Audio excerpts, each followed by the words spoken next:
VAT tax প্রত্যাহারের দাবিতে এবার রাস্তায় নেমে বিক্ষোভ করেছেন চট্টগ্রামের ফল ব্যবসায়ীরা। এমনকি এক সপ্তাহের মধ্যে সিদ্ধান্ত প্রত্যাহার না করলে এনবিআর কার্যালয় ঘেরাও সহ কঠোর কর্মসূচির ঘোষণা দিয়েছেন তারা। এদিকে বিদেশি ফলের বিক্রি কমে যাওয়ায় আড়তে নষ্ট হচ্ছে বেশিরভাগ ফল।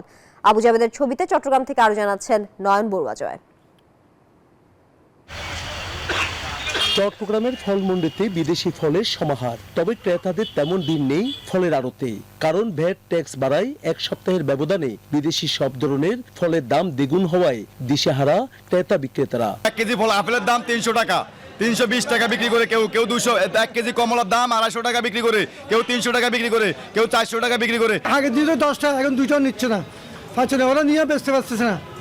ওরা থেকে আমরা নিয়ে বেচছি, ওরা তো খালি লসে আসতেছে।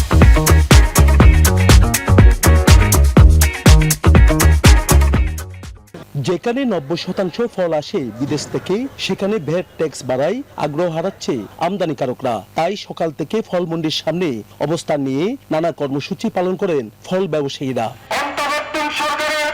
এক সপ্তাহের মধ্যে নতুন আরোপ করা ভ্যাট ট্যাক্স প্রত্যাহার না করলে ফল আমদানি বন্ধ করে দেওয়ার হুমকি দেন ব্যবসায়ীরা। আপনারা সোর্স ট্যাক্স নেন, উৎপাদন পর্যায়ে আপনারা ভ্যাট নেন, সেল পর্যায়ে ভ্যাট নেন, এত ভ্যাটের করা যালে আমরা নিষ্পেষিত। আমাদের অভিভাবক হচ্ছে সরকার, এই অভিভাবক আমাদেরকে 15% ভ্যাট দিতে বলছে, যেটা আমাদের পক্ষে কোনোভাবেই সম্ভব না। আমরা সারা বাংলাদেশের ফল আমদানিকারকরা একসাথে হয়ে প্রয়োজনে অন্তর্বর্তীকালীন সরকারের কার্যালয় ঘেরা করবো, এনবিআর এর কার্যালয় ঘেরা করবো এবং সারা বাংলাদেশের স্থলবন্দর সহ চট্টগ্রাম বন্দরের যে ফল আমদানি হয় সকল কিছু বন্ধ করে দেব।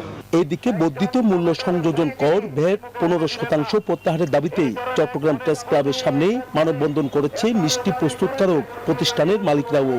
7 দিনের মধ্যে এই বর্ধিত ভ্যাট প্রত্যাহার না হলে কঠোর আন্দোলনের হুমকিও দেন তারা। নয়ন বড়ুয়া জয়, ইস্ট 24, চট্টগ্রাম।